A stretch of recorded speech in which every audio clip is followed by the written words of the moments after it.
My man got a bad bitch in real life, in real motherfucking life. And I ain't never going nowhere. We locked in. You can't compare where you can't compete, stink. Yeah, you know, him, that's me. Bye. Y'all, I am divorced. I am motherfucking divorced. Y'all don't even know how good this shit feel. Like, I feel free. I'm divorced, bitch. I told y'all, yeah. Big divorce on paper. And I'm happy about it. Imagine a serene neighborhood block in Fort Worth, Texas, alive with the vibrant energy of a 4th of July celebration. Families gather, children play, and the sky bursts with color. But as the night deepens, the festive atmosphere takes a dark turn, leading to a tragedy that will forever haunt this community. Welcome to True Crime Watch HD. If you're passionate about uncovering the truth behind real-life mysteries, subscribe to our channel and join us as we delve into the most compelling cases. On the night of July 4th, 2024, Castleman Street was the heart of celebration. Among the revelers was 39-year-old Tasha Hyman, a renowned makeup artist and owner of Slay by Shay. Known for her transformative skills and warm personality, Tasha had built a loyal clientele of over 1,000 individuals throughout Fort Worth. Her fiancé, Tommy Howard, described her as the sweetest person on this earth, crediting her with helping him heal after the loss of his previous fiancé to cancer 4 years prior. She was cheerful. She was just a good spirit. She actually was my savior, Howard reflected. As the evening progressed, the block party swelled, with an estimated 200 to 300 people filling the streets. Fireworks lit up the sky, but some attendees began directing them toward neighboring houses, escalating tensions. The situation intensified when drivers started performing dangerous stunts, doing donuts at the intersection of Castleman and Comanche Streets. The noise and reckless behavior became overwhelming, prompting nearby residents to reach their breaking point. In the midst of the chaos, Tasha, ever the social butterfly, decided to live stream the festivities on her social media. Her videos captured the escalating disorder, including a moment when a firework exploded just feet away from a police cruiser, its lights flashing as officers monitored the situation. Despite the growing unrest, Tasha's focus remained on sharing the joy of the celebration with her followers. But joy turned to terror in an instant. Gunfire erupted, sending the crowd into a frenzy. People screamed, ducked for cover, and scattered in all directions. In the chaos, Tasha was struck by bullets, collapsing as her live stream abruptly ended. The sudden silence on her feed was a chilling contrast to the moments of celebration just before. The aftermath was devastating. Tasha was pronounced dead at the scene, leaving her family, friends, and the community in shock and mourning.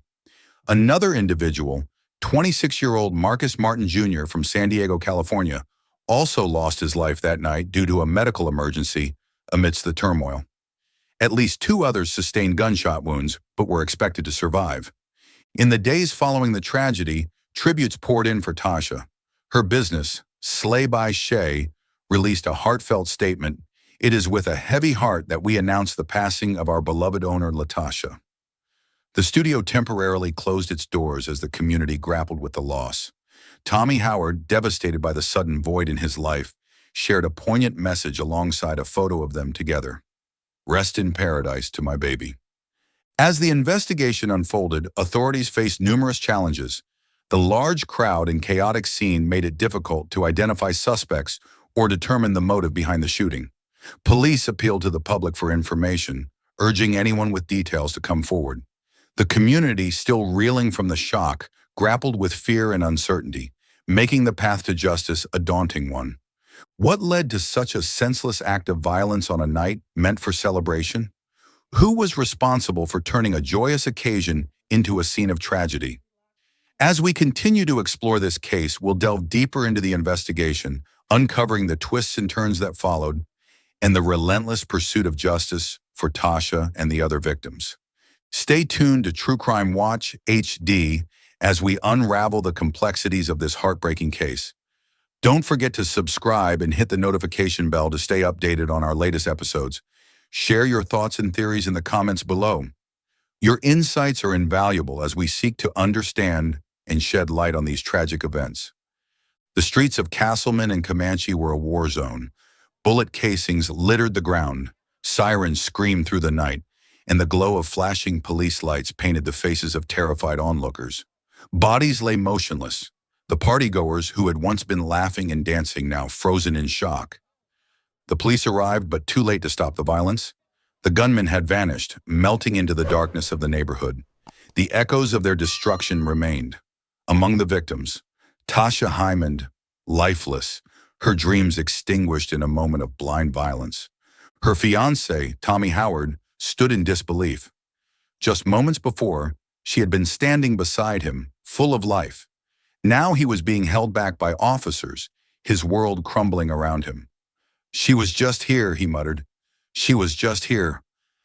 The party had turned into a crime scene. Detectives fanned out, gathering statements, searching for witnesses, piecing together what had happened. But there was one problem. No one wanted to talk. The Fort Worth Police Department had handled crime scenes before, but this one was different. With hundreds of people present, someone had to know something. Yet when officers began questioning the crowd, most people refused to say a word. Some claimed they hadn't seen anything. Others simply shook their heads and walked away. Fear was palpable. It clung to the air like smoke from the fireworks still smoldering in the distance. Why weren't they talking? The reality was harsh. No one wanted to be next. In communities where gun violence was prevalent, snitching could be a death sentence. The streets had their own code, and breaking it could bring consequences no one wanted to face. Police reviewed Tasha's livestream, hoping it had captured crucial details, but it cut off abruptly just as the shooting started. The angles were unclear, the screen a blur of flashing lights and panicked movement. It was valuable, but incomplete. Then came the first real lead. Ballistic evidence recovered from the scene painted a chilling picture. The casings were from multiple weapons. This wasn't one shooter, this was coordinated. Detectives found different calibers of ammunition, suggesting at least 2, possibly 3 shooters. They had been positioned in different spots, firing in a crossfire pattern. This wasn't just random violence, this was something more sinister. But who were the targets? Some believed Tasha was simply in the wrong place at the wrong time, a victim of reckless gunfire in an escalating fight. Others speculated that this was a planned act, and the shooters knew exactly who they wanted to hit. What made investigators uneasy was the precision of the shots. Tasha wasn't the only victim, but she had been hit multiple times. Was she just unlucky, or was she targeted? Several witnesses, though reluctant, hinted at an argument before the shooting. According to multiple sources, the donuts in the street may have been the spark that ignited the fire. A group of drivers had taken over the intersection, showing off with reckless spins. At first, it was just another part of the celebration, but then it got out of control. Fireworks were thrown, residents became agitated, and then the first gunshot rang out. A witness, speaking anonymously, recalled hearing someone yell, "Cut that out!" before shots were fired. The tension had snapped. But who pulled the trigger first? Had an innocent bystander fired a warning shot that escalated the violence? Or had someone in the crowd decided to end the chaos with bullets instead of words? The theory gained weight when police recovered bullet holes in vehicles and homes. Shots fired from multiple angles. This wasn't one gunman reacting, this was a battle. It took 2 weeks for police to make an arrest. 21-year-old Todrick Rogers was identified and taken into custody, charged with murder. But detectives weren't celebrating yet. The evidence suggested multiple shooters. If Rogers pulled the trigger, he wasn't alone. The community still wasn't talking, but the pressure was building. Police needed more than just ballistics. They needed a witness willing to come forward. Would someone finally break the silence? While police worked the case, Tasha's loved ones were left to grieve in the spotlight. Her cousin, Pastor Felton Jenkins, a man known for fighting against gun violence, stood before news cameras, his voice shaking with emotion. "She was my angel," he said. "Every time we saw each other, it was a hug, a kiss, a smile. She was loved by everybody." Sweet, she's my angel. The pain is personal. Every time we see each other, it's a hug. It's a kiss, it's a smile, it's a small dance, you name it. We gonna cheer each other up. She was loved by everybody. She was loved by everybody. But love wasn't enough to bring her back. Her fiancé, Tommy Howard, was drowning in grief. He had already lost one love to illness. Now gun violence had stolen another. He took to social media begging for answers. "Somebody saw something," he wrote. "Somebody knows, please speak up." Still silence. Police began pulling cell phone records, tracking who was present that night. They analyzed social media posts, looking for clues hidden in the chaos. Then they found something. A cryptic post from a Facebook account linked to one of the attendees. It read, "Some people don't deserve to make it out alive." It was posted hours after the shooting. Was it just a reckless statement, or was it a confession disguised as bravado? Detectives traced the account to a young man known to have gang affiliations. Could this have been a gang-related retaliation? Had someone at the block party been marked for death? And was Tasha collateral damage? The deeper they dug, the more complicated it became. Despite the arrest of Todrick Rogers, detectives weren't convinced the case was closed. The presence of multiple shooters, the strange social media messages, the tight-lipped community, it all pointed to a bigger story beneath the surface. Some whispered that revenge would follow. That meant one thing: more silence. No one wanted to be next. As the case moved forward, police faced a difficult challenge, proving who pulled which trigger in a crowded, chaotic crime scene. And while investigators tried to untangle the truth, the people of Fort Worth were left wondering, was the shooter still among them? The arrest of 21-year-old Todrick Rogers sent a shockwave through Fort Worth. Some believed justice was beginning to take shape, but others, those who knew the streets, those who lived by their unspoken rules, weren't convinced. Because if Rogers was the only shooter, then why was the community still gripped with fear? Whispers spread through the neighborhood. More arrests were coming. That much was clear. The gunfire that tore through Castleman Street wasn't random. It wasn't an impulsive act of violence. It was something calculated. Yet even with a suspect in custody, the fear didn't subside. If anything, it deepened. Someone else was out there.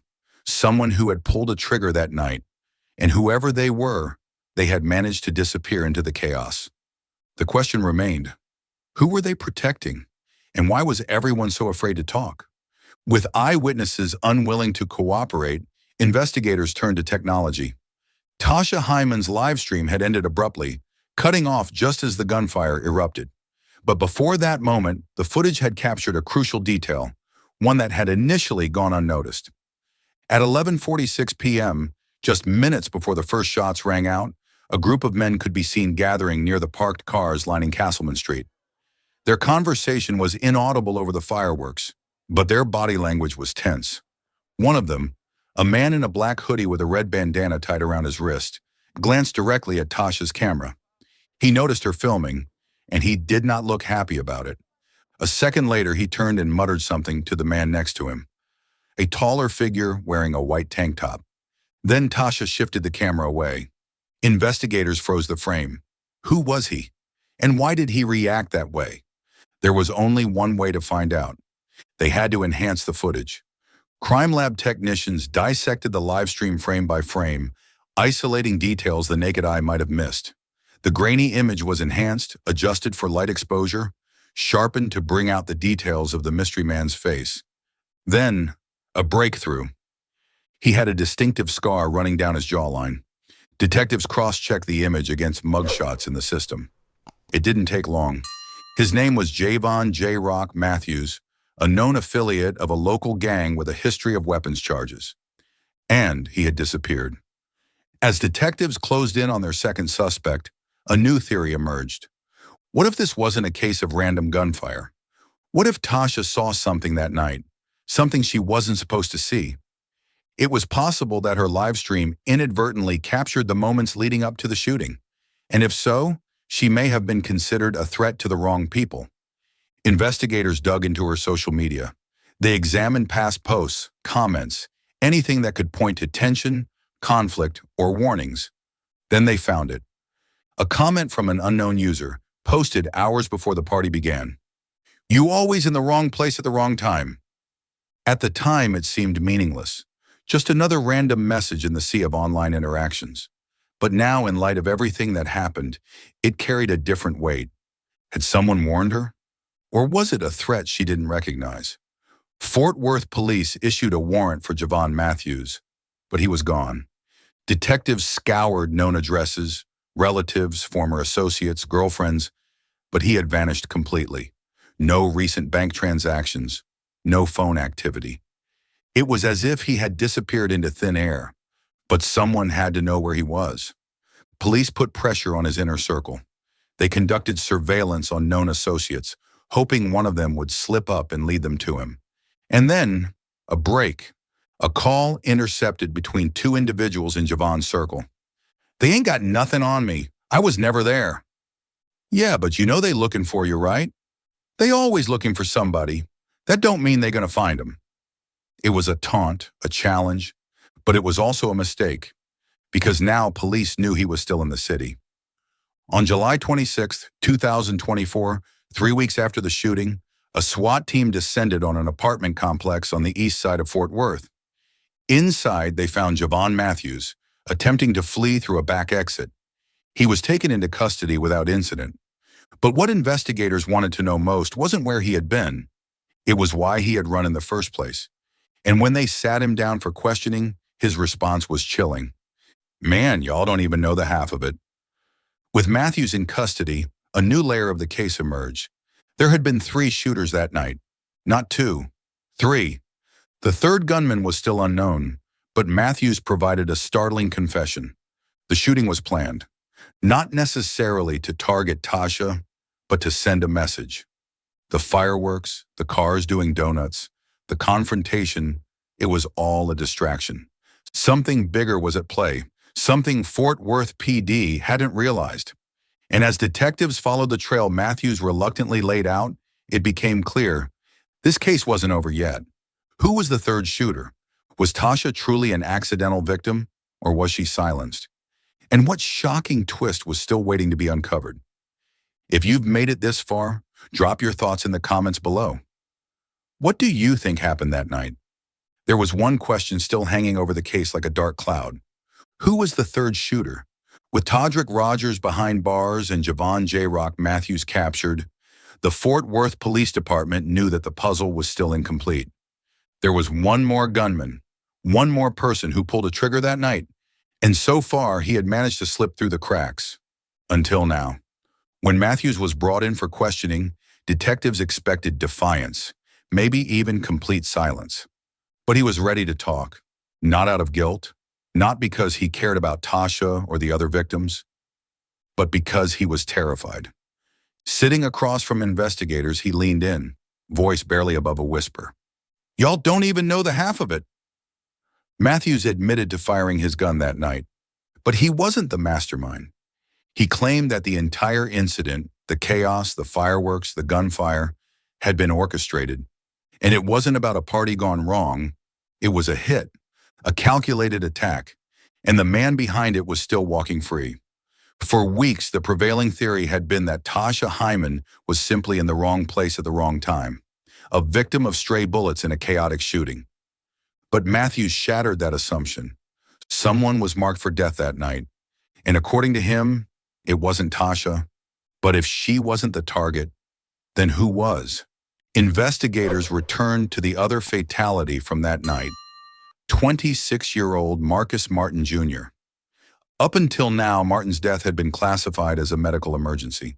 The assumption was that he had suffered some kind of panic-induced heart attack during the chaos. But new forensic evidence suggested otherwise. Marcus Martin Jr. had been shot in the back. At first, his gunshot wound had gone unnoticed, overshadowed by the gunfire, the panic, the screams. But once detectives re-examined the autopsy report, it was clear. Marcus Martin was executed. And then it hit them. This wasn't about a random shooting. This was a murder disguised as a chaotic outbreak of violence. When police pressed Matthews for more details, he hesitated. He wasn't just scared, he was petrified. "If I tell you who it is, you can't protect me." Matthews knew that the third shooter was the real mastermind. And if his name got out, Matthews wouldn't live to see trial. But with enough pressure, he broke. And the name he gave changed everything. The third shooter was someone no one expected. Someone who had been at the crime scene. Someone who had spoken to the police. Someone who had cried on camera, demanding justice. A man named Darnell D. Foster, a known associate of Marcus Martin Jr. And the real reason the shooting happened that night. Why did Darnell Foster want Marcus Martin dead? As investigators dug deeper into Foster's history, a disturbing truth emerged. Marcus Martin Jr. wasn't just a random partygoer. He had a past that tied him directly to Foster in a way no one had considered before. 4 months before the 4th of July, Marcus and Darnell had been involved in an illegal transaction gone wrong. A drug deal, one that ended with a missing shipment and $50,000 unaccounted for. Marcus was accused of stealing the money. Foster had been looking for payback ever since. And on July 4th, 2024, with the noise of fireworks masking the sound of gunfire, he finally saw his chance. With Matthews' confession in hand, investigators were able to reconstruct the timeline of what really happened that night. The block party was planned, but the shooting wasn't spontaneous. Foster had arranged for multiple shooters to be present in case things got out of control. When the fireworks started, Marcus was identified in the crowd. The first shots were fired in his direction, but the chaos caused others to fire back. Tasha Hyman, live streaming the event, unknowingly captured some of the gunmen in her footage. When the shooting began, she ran right into the line of fire. Foster fled the scene before police arrived, knowing that in the confusion, the crime would be harder to trace back to him. Marcus Martin was never meant to make it out alive. Tasha Hyman, she was collateral damage. On August 2nd, 2024, just 4 weeks after the shooting, the Fort Worth SWAT team moved in on a motel off Highway 30. Inside, Darnell Foster was hiding. He had been planning to leave the state, but time had run out. He was arrested without incident. His charges? First-degree murder, Marcus Martin Jr. Second-degree murder, Tasha Hyman. Aggravated assault, other shooting victims. Illegal possession of a firearm. Justice had finally caught up to him. Tasha's family, still grieving, found some relief in the arrests. Her fiancé, Tommy Howard, broke down in tears when he heard the news. She didn't deserve this. Her cousin, Pastor Felton Jenkins, stood before his congregation that Sunday and pleaded for an end to the violence. This cycle has to stop. Over the next year, all 3 men were tried and convicted. Todrick Rogers was sentenced to 25 years for manslaughter. Javon Matthews, facing lesser charges, received 15 years. Darnell Foster, the mastermind, was sentenced to life without parole. Justice had been served. But for those who loved Tasha Hyman, it wasn't enough, because no sentence could bring her back. Gun violence had stolen another innocent life. A community had been shaken, and a family was left with a void that could never be filled. Tasha Hyman was more than a victim. She was a mother, a fiancé, a daughter, a friend. And her story deserves to be remembered. If this case has shown anything, it's that the silence of fear only allows violence to continue. If you know something, say something. Let's work together to ensure that this never happens again. If you've been moved by this story, leave your thoughts in the comments. And if you believe in spreading awareness, hit that subscribe button, because some stories must be told, and this was one of them.